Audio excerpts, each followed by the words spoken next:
Malayalam big boss season 7 ലൈവിൽ ഇപ്പോൾ നടന്നുകൊണ്ടിരിക്കുന്നത് ആദില നൂറ, അതേപോലെ തന്നെ അനുമോൾ, ശൈത്യ, രേണു ചേച്ചി ഇവരെല്ലാവരും കൂടെ സംസാരിക്കുന്നത് നെവിൻ ഇന്നലെ രാത്രി ഇവർക്ക് കൊടുത്ത ഫുഡ്. ഇപ്പോൾ അത് അനുമോളും അതേപോലെ തന്നെ ആദില നൂറ അവരൊക്കെ കട്ടെടുത്ത് കഴിച്ചതാണെന്നാണ് പറയുന്നത്.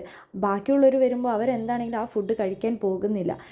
ഇവർ ജ്യൂസ് കുടിച്ചിട്ട് അതിനകത്ത് ബാക്കി വെള്ളമൊക്കെ ഒഴിച്ചു വെച്ചിട്ടുണ്ടായിരുന്നു അനുമോൾ ആരും കണ്ടുപിടിക്കാതിരിക്കാൻ വേണ്ടിയിട്ട്. അത് ജിസേലിനോട് പോയി നെവിൻ തന്നെ പറയുകയും ചെയ്തു അവർ കട്ടെടുത്ത് കഴിച്ചു എന്ന്. അത് ജിസേൽ വലിയ പ്രശ്നമൊക്കെ ആക്കുകയും ചെയ്തു.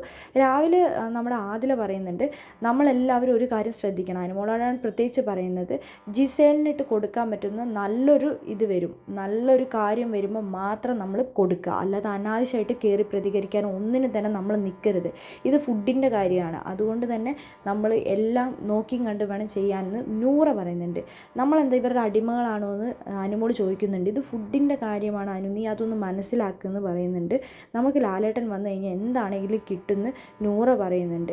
അപ്പോൾ ആദില പറയുന്നുണ്ട്, എന്താണെങ്കിലും ജിസേലിൻ്റെ സ്വഭാവം വലിയ നല്ലതൊന്നുമല്ല, നെവിൻ്റെ നല്ലതല്ല. നെവിൻ നമുക്ക് തന്നിട്ടാണ് ഇപ്പം ഇങ്ങനെ പറഞ്ഞുകൊണ്ട് നടക്കുന്നത്. അവനെ വിശ്വസിക്കാൻ കൊള്ളില്ല എന്ന് ഞാൻ എല്ലാവരോടും പറഞ്ഞതാണ് അത് കഴിക്കുന്നതിന് മുന്നേ. പക്ഷേ നിങ്ങളെല്ലാവരും കൂടെ നിർബന്ധിച്ച് എന്നെയും കഴിപ്പിച്ചു. അതുകൊണ്ട് നമ്മൾ എന്താണെങ്കിലും ഇനി വെയിറ്റ് ചെയ്തേ പറ്റൂ.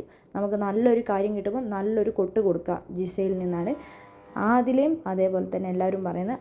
അനുമോളോട് പറയുന്നുണ്ട്, നീ ഇടപെടേണ്ട സമയമാകുമ്പോൾ മാത്രം ഇടപെട്ടാൽ മതി, അതിനുള്ളൊരു ഇതെന്താണെങ്കിലും നമുക്ക് കൊണ്ടുവന്ന് തരും, ഇവിടം കൊണ്ടൊന്നും അവസാനിക്കുന്നില്ലല്ലോ, എന്താണെങ്കിലും അതിനുള്ള കണ്ടൻറ്റ് കിട്ടും.